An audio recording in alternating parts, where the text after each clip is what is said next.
the Two Guys, One Shaker Cup podcast, hosted by Joshua Shaw and Ryan Buckeye.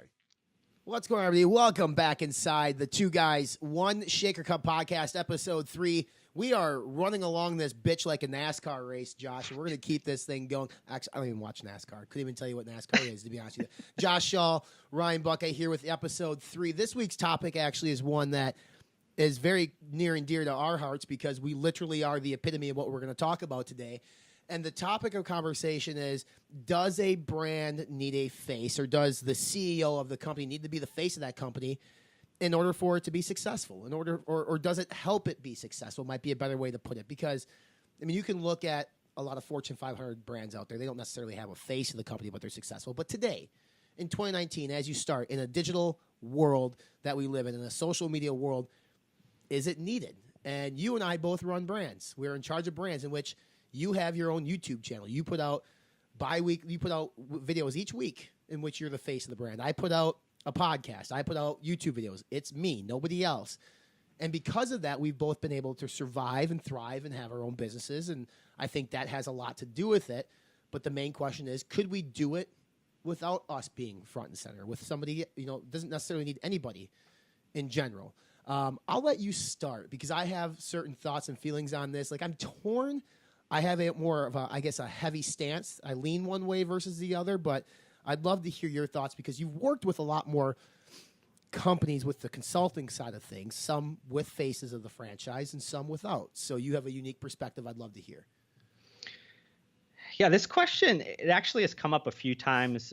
I think it's been coming up more and more with some of my clients because the entrepreneurs are asking the question because I think they're starting to see the writing on the wall. They're saying, hey, like, we need to have a personal brand. The personal brand fuels our brand, our businesses that we own.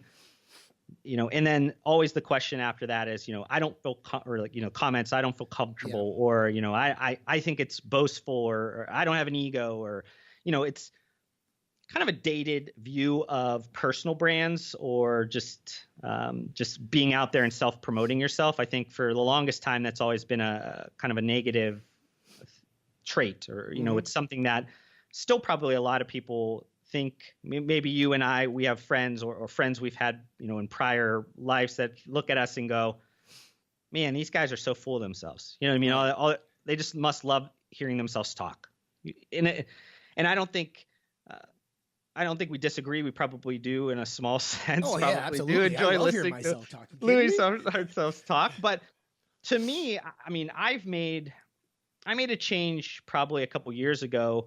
I'm an introvert. I'm not a people person. If you see me at a trade show or something like that, you might think the opposite, just because I do build that up. I build it up in myself to like be able to last for 10 hours or something at a trade show. But I'm definitely not somebody that is, extroverted. I'm definitely not the, center of attention when I'm in a crowd or something like that. So I've had to overcome a lot of that. I've had to understand that personal brands and the importance of me getting out there is important. And I have to overcome that because my thoughts are like our country, our economy is kind of moving away from physical goods into services. That's just kind of how it's kind of went. And then services has kind of moved into this idea of like information, like the amount of knowledge, the amount of insights, the amount of content you put out there in a way is your currency, is your reputation, is your whatever. So you have to be out there speaking your truth. You have to be out there, telling people what's on your mind.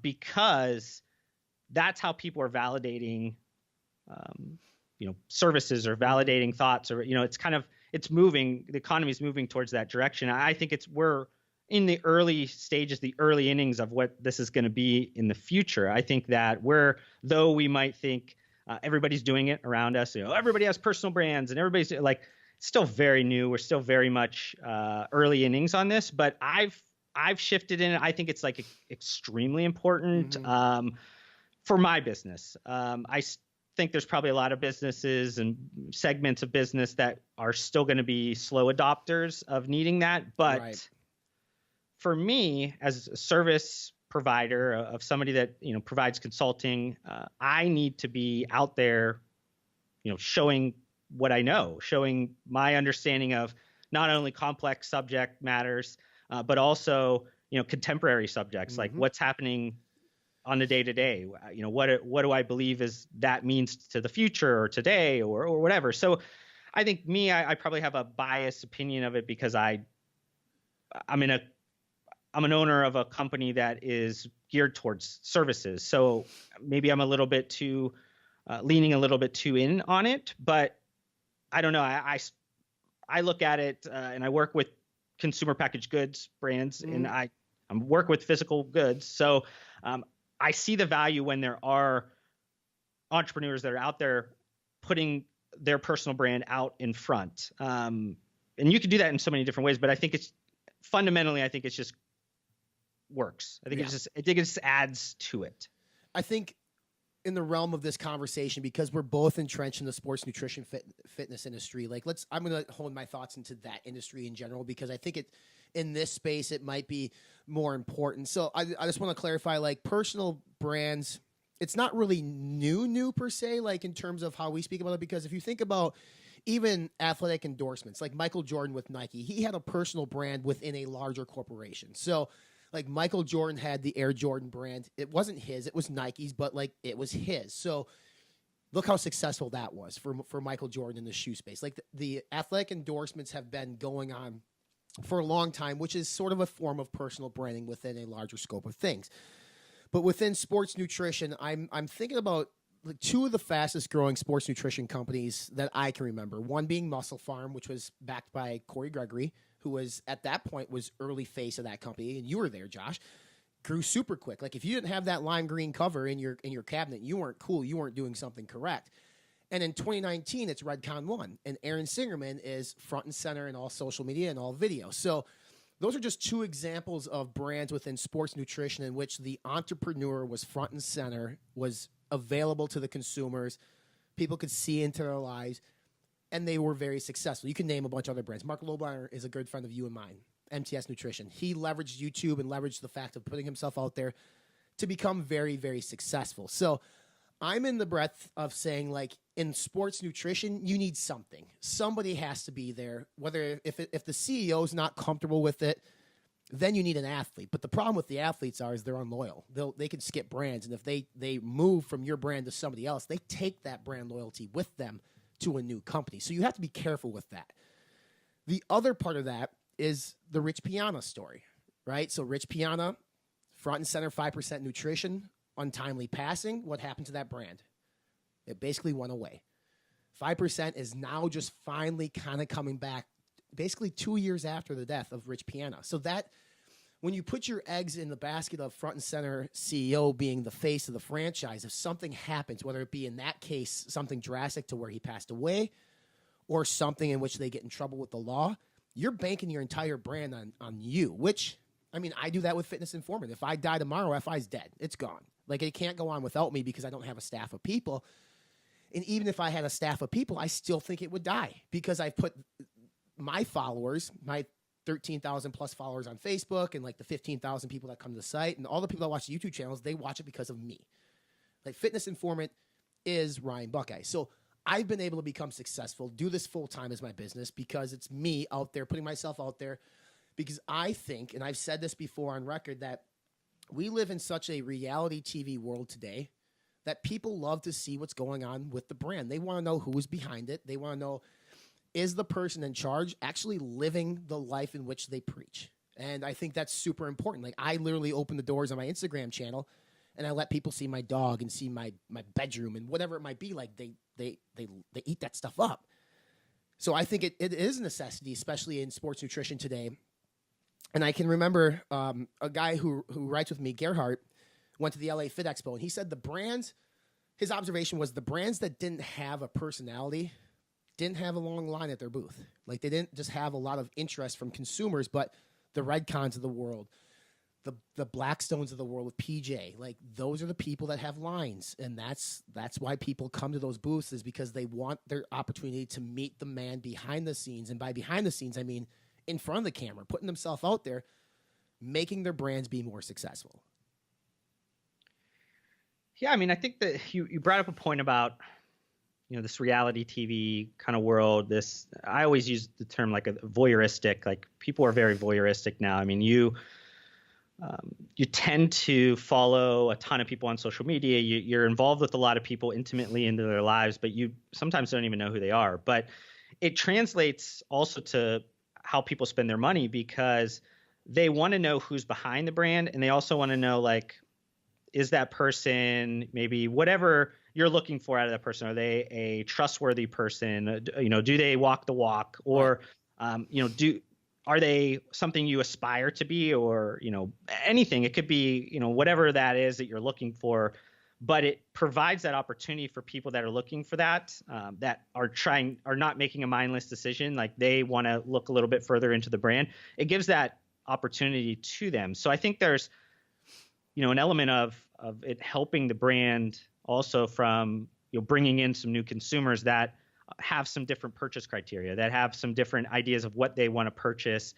based around whatever those items are. So you have that. You have the element of, like, I think personal brands in a sense. I mean, a true personal brand is unique because it's one person. It's that one person. So in a world where everything's becoming commoditized and everything is getting oversaturated and there's a ton of different things, the only thing that you can't take away is, like, if a personal brand and that culture and everything's infused to a brand, like there's an element of differentiation that comes from that personal brand. So it's super unique for somebody to do that. Right. And consumer facing brands like what we're talking about, sports nutrition or whatever. I mean, there's a lot of power behind that because you are in a sea of the same. So when you are able to create anything around differentiation, that is super unique, that's super authentic, that's super, you can't copy it very easily. And if you do copy it, probably somebody's going to call you out because they're going to be like, oh, you're trying to act like, whoever. It provides an opportunity for those brands. So, I mean, I think it has a lot of power in that direction as well. Mm-hmm. I find it interesting, too. In the top of my head, I'm thinking of some other brands who have basically the CEO front and center, Chris Gethin at Cage Muscle, and they have a huge community. Cage Muscle supplements are good supplements, but they're not the best in the world, and they know that. But, like, people buy into Chris because he devotes his time to helping people through his training series, and he goes above and beyond just the product. Love him or hate him, Jim Stepani, another person within this space. Like, everybody's heard the Gym Army, all right? They drink the Kool-Aid. They are the Kool-Aid drinkers of Kool-Aid drinkers in the world. They don't buy the products because of the products. They buy the products because of Jim and Jim's education of the said products, I think, is like they relate to Jim, his story, and what he's about. And so what he says is Bible, my man. Like, whatever he says, that is what they believe.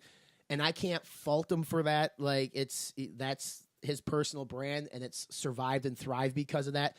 And all the while you're talking, Josh, I'm trying to think of a brand that has done something uniquely special in the last 3 years that didn't have a personal brand. And we have brands out there who are growing. I mean, they're doing okay, but they don't have a massive business. Like a $2, $3, $4 million business is not, it's not remarkable. But I mean, it's good. You can make a good living off of that, but it's not Redcon One doing $65 million. Like, I can't think, and maybe I'm just besides like Glambia, like Optum doesn't necessarily have like a front and center person, but they've been around forever. So, like, if you think of some of these newer brands, maybe the ones that have come out in the last 5 years, I really can't necessarily think of one that's been just like a skyrocket blasting off without somebody who's been front and center. Can you? No, unless you count like, Amazon brands or something like that maybe have some ability to be growing pretty quick. But that's more manipulating a search algorithm over trying to build a brand. It's a different thing that we could talk about one day. But it's Glambia, I think, is an interesting point because I would guess the vast majority, even that work in this industry like us, would one, know the person's name. That's the CEO or managing director, I think is the correct term because it's an Irish limited company. But and that she's a woman. It's a woman that runs it. I think that both those facts, I think, would be you wouldn't see too many people that would know that. So you can be successful. I think we're going to probably keep circling around this, that you could 100% be successful without having it.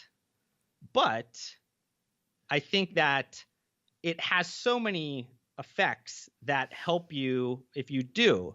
Now, we've been kind of focusing on the sales part of this, but one area maybe that probably gets overlooked a lot is around like recruitment. Mm-hmm. Like when you are out there with your personal brand, the CEO, the person that you are going to spend a ton of time working towards their dream. Now, if you know what that person's about, maybe you're inspired by them, or you feel like, you know, they could be somebody that helps you because you understand them a little bit more because they're out there putting their life out there. You probably can attract the right talent to your business because they are going to self-select in or out because they know you, they know what you're about, they know what your brand's about, and they're going to be like, hey, this person's going to help me get more skills, or I think I can help this person, you know, whatever it is, because they're putting more of their self out there, you know, a little bit more. So you're, as a, you know, job seeker or just somebody that's, you know, trying to maybe jump on with a company, you have a lot more information. So you know if you're going to make a good decision for yourself or not. So it might help you recruit the right talent as well. Great point. I mean, recruiting in general is often overlooked. I mean, if you can recruit the best talent, that ultimately is going to help fuel the fire and move you in. I mean, you can recruit the best video guy in the world. Next thing you know, you could be a $25 million brand if you have some really good video content. But you're absolutely right. And I just think about the line at the Arnold with Mark Lobletter. He told me before the expo, he's like, I don't know if people even care about me anymore. And I'm just like, Mark, I'm pretty sure people still care about you. His line was the longest line I've seen at the expo because people still relate to him and watch his videos.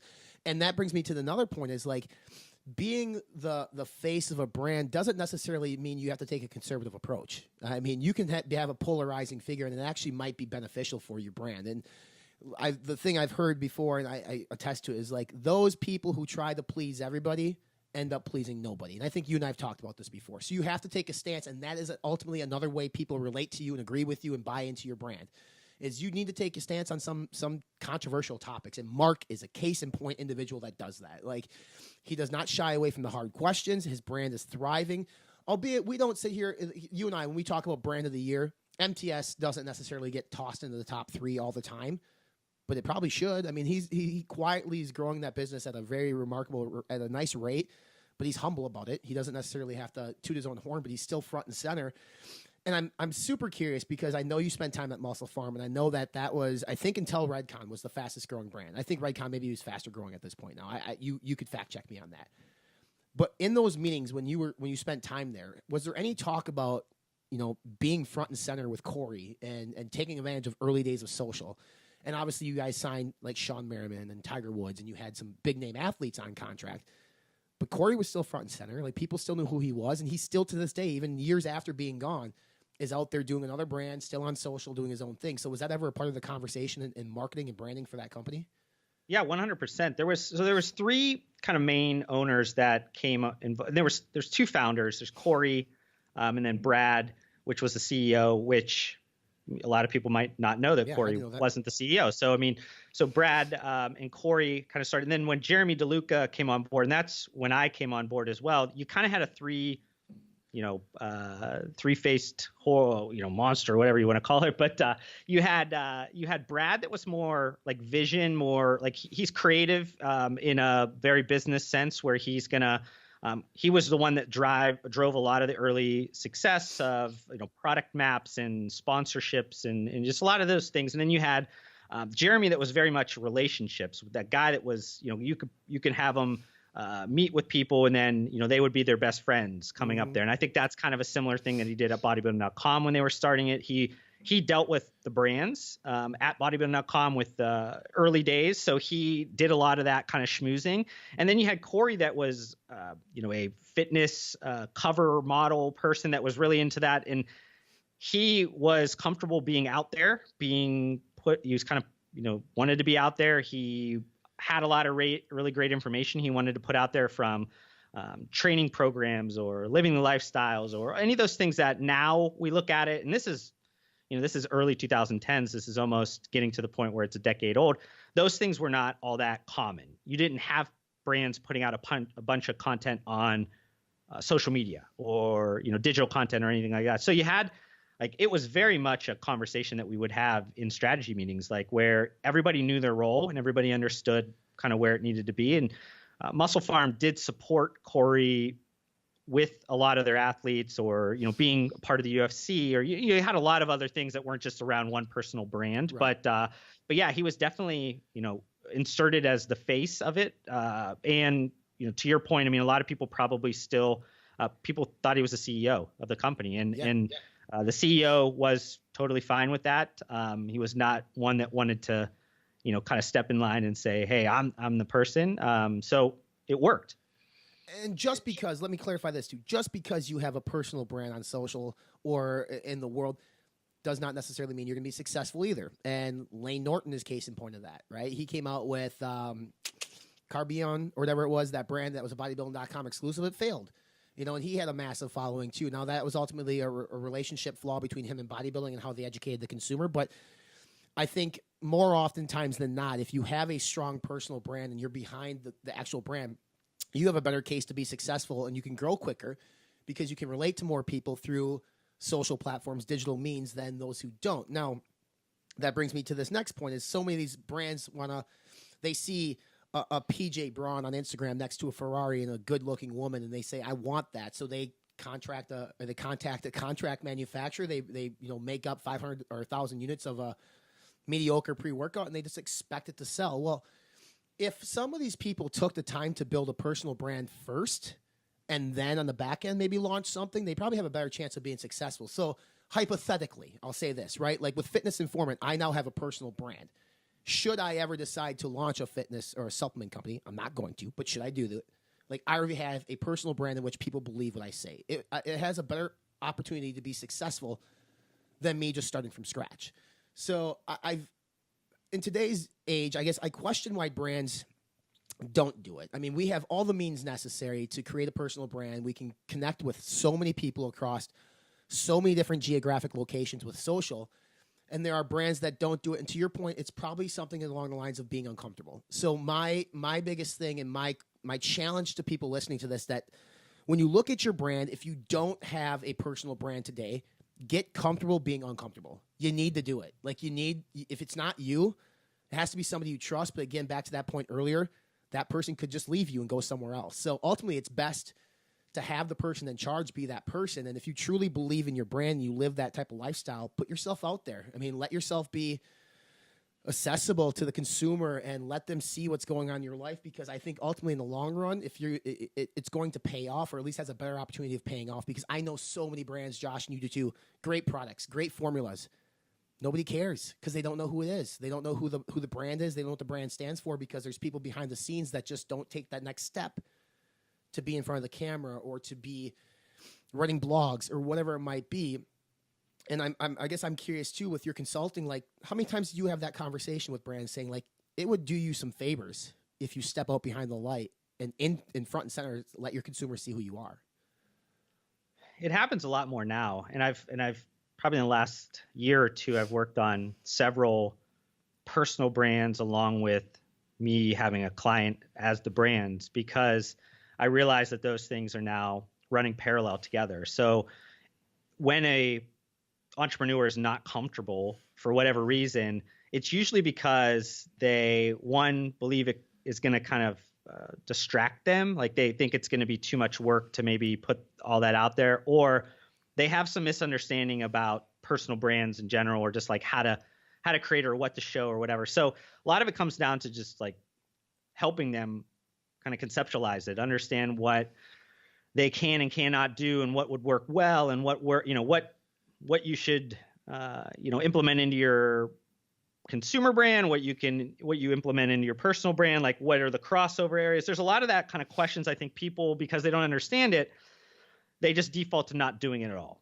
and that gets them in trouble. So I would say at this point, I almost always bring it up, regardless if it's a part of the project or not, just because I want to make sure, one, I understand where that entrepreneurs' heads at about it. Two, I think that it's just a good conversation starter. It makes me understand how they think of those things, because what I'm doing on the consulting side, a lot of it comes down to like psychology as well with working with the entrepreneur. So these questions are always important to ask because it tells a little bit about how they feel personally about maybe some different situations. So you know which are their hot buttons or areas where they don't feel comfortable at, or wherever, because I think we mentioned it before, but it's early innings. If you're not getting comfortable now, you're going to be really in trouble when you're expected to be 24/7 live streaming or something like that, where people are going to be having that as a thought pattern. Mm-hmm. You had a lot in your statement that I was kind of thinking about when you said, with the Ferraris and the Lamborghinis and things like that. I mean, social media, this personal brand thing, that it also is, there's definitely a double-edged sword that goes involved with it, because sure. The problem is a lot of entrepreneurs don't show the ugly stuff. Mm-hmm. I'm like, when I ever talk to any like new entrepreneur, or somebody hits me up because they want my advice about starting a new venture or whatever, I go straight like negative, like not like so much like, trying to kill their dream, but I'm like, I want to see if they're able to be able to overcome, or how do they feel about doing the hard work, or how do they feel about, having sleepless nights, or, having to give up a ton of different things that most people don't know you have to give up to be successful. See, I try to get around that because that's not shown on social media. Like, right. You know what I mean? You see the Ferraris, you see the private jets, you see whatever, and you think to yourself, man, that life is great. They must be living the life, but you don't see the 2 hours of sleep they've had over the last couple of days, the missed payroll they had 3 months ago that, was eating alive at them because they had to lose one of their employees because they needed to pay for something and leave the company. It's like things like that. Like that is what probably gets that entrepreneur to that point. I wish more of them would show that vulnerability. Sure. It's probably not going to happen anytime soon because it's still kind of in that point of like weakness. People think it's a weakness over, something powerful. Mm-hmm. I'm guilty of that as well. Like it's hard though. It's hard. It's hard because I think that sometimes I've said things and people will respond and say that I'm like complaining. Yeah. Which I'm the first, like if you know anything about me, like I made my bed. If I'm overbooked or I overbuild or I have like so much stress, like you won't hear me complain at all to anybody because I made that bed. Yeah. Like I'm going to figure out what I need to do to get over that hump, and I'm going to do what I need to do. But every once in a while when you want to like try to maybe project a lesson out of it or something like that, you get maybe some pushback from people, which makes people cautious to do it again. Yeah. So, a kind of a easy tell for me is there's usually some social media outlets that I won't post for like a long time. And like that means like I'm in the weeds. Mm-hmm. I'm like, I just don't post. I could probably post some things or whatever, but it's like, it's just the first thing that goes in my world. But the idea that, this entrepreneurship is cool. It's becoming like entrepreneurs kind of like rock stars. Yeah. Like it's great because I like that it's bringing people into living their dreams and creating things around their passion and do it. But I think a lot of times they're not seeing the whole picture. So I wish personal brands would probably round themselves out a little bit more to show a little bit more of that, because I think it would be more realistic because, we're kind of in this perfect world right now. Like this 2019, when we're recording this, and what are we in May right now? So it's stock market has been close to the all-time highs at this point. The economy is doing really well. Unemployment, all these things are going really well. So confidence is high. People are happy. People are excited, and people are jumping into things. Mm-hmm. What happens when the hurt comes? Yes. You know what I mean? People are not telling that story of it. Not even. People are not ready for that. Like the real people that are ready to get grimy in the dirt, are they going to be able to handle it? Like I wish personal brands would start being a little bit more realistic about that. Like, hey, I was around in 2007 and I lost everything, and this is what's happening. Like that kind of thing. And me and you, we weren't really around, like we weren't an entrepreneur at that phase, or at least an entrepreneur in our phase, like where we are now. So we never really went through that.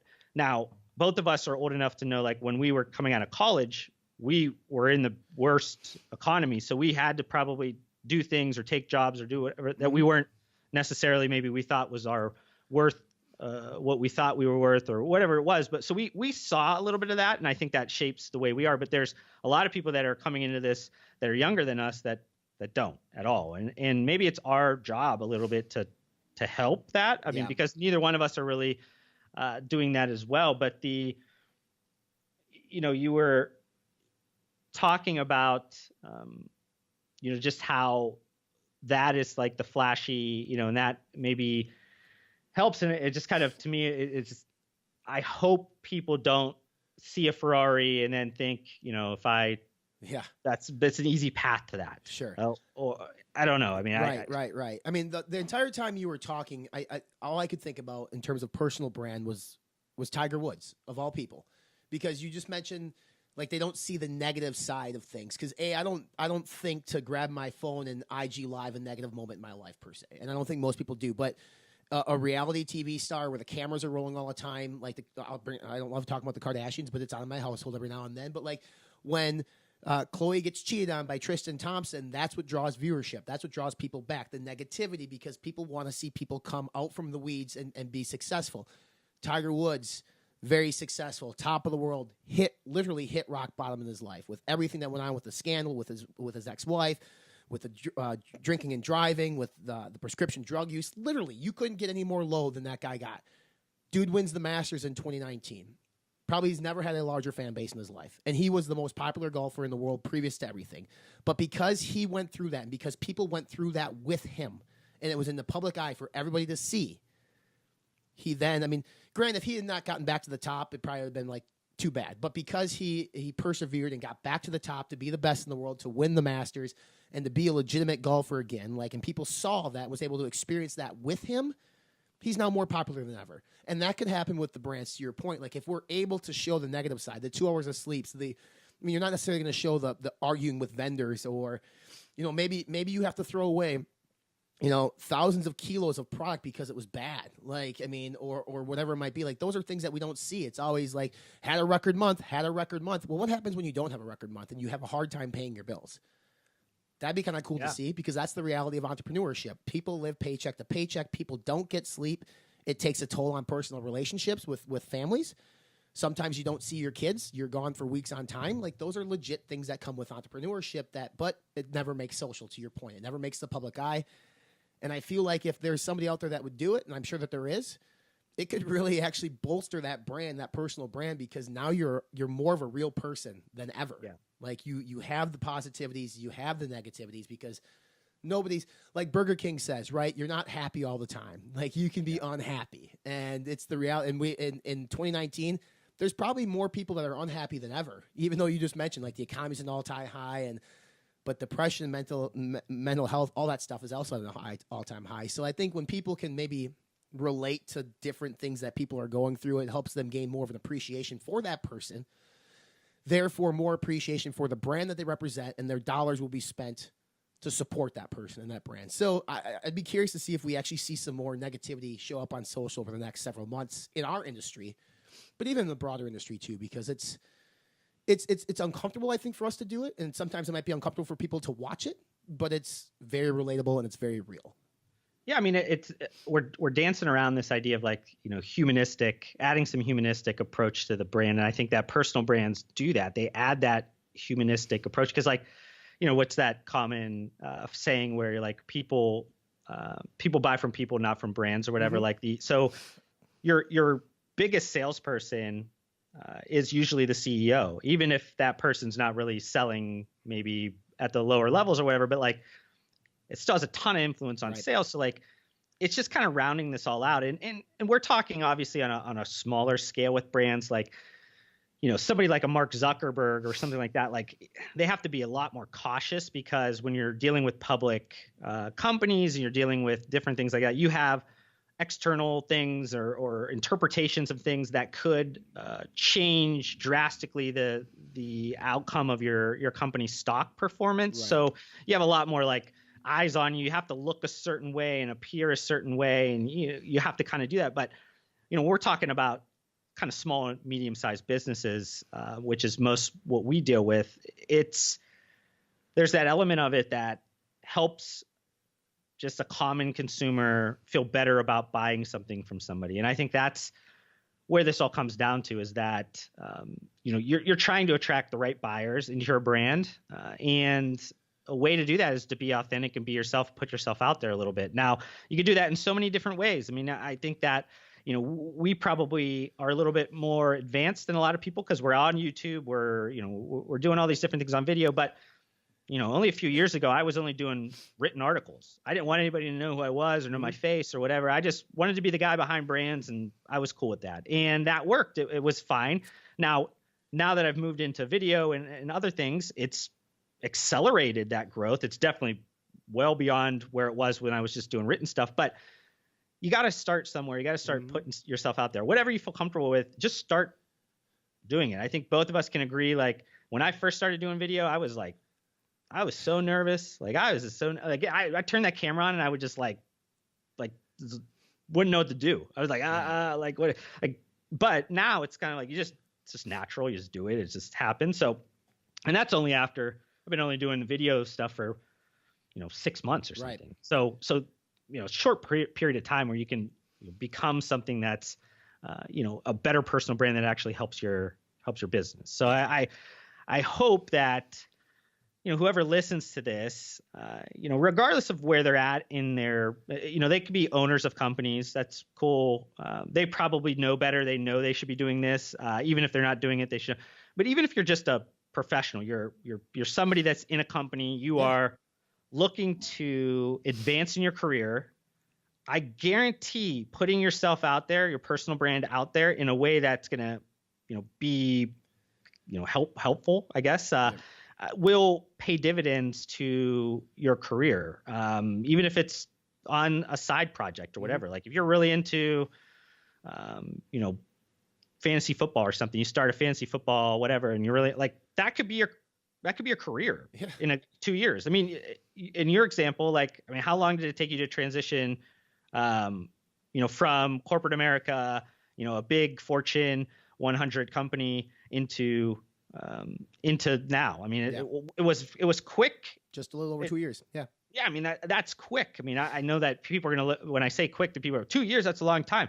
It's nothing. It's nothing. That's like, I mean, you transitioned into a better paying opportunity in 2 years, just from putting your passion out there and building your personal brand and getting out there. So I hope, regardless of what level you are that you're listening to this, figure out what you're passionate about, figure out what you feel comfortable doing, start doing it, and then start getting a little bit more towards that uncomfortable each time, because it's just going to pay dividends to your business, to your personal development, personal brand, whatever it is, it's going to pay dividends to. So I can't say how positive that content has been to me. Sure.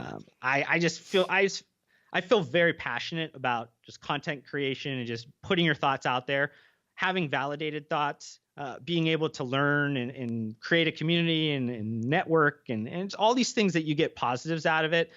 It's a lot of work. I think maybe we've glossed over that a little bit when you are doing your personal brand. It does take time to edit videos or write articles do posts or engage with your community. Those are all things. But if you just look at it on a longer scale, it's easily going to pay for itself. Yeah. It's just, I think you agree with that. I mean, I think that it's obviously we agree on this statement, but it's, I want to, if anybody gets something out of this, I hope it at least inspires you a little bit to explore your personal brand a little bit. Just try it out. Get comfortable being uncomfortable, like I said, because at the end of the day, it'll help your personal brand. The key is to do it in a way in which you're super important to the business, but you're not the entire business yourself. You don't want to pass away in the Rich Piana example and then have your business take a huge hit. You want to be able to build a brand that can survive without you, but can thrive with you. I mean, essentially, it's kind of like what you want to do in a sense. And there's been a lot of brands that's been able to do that very well.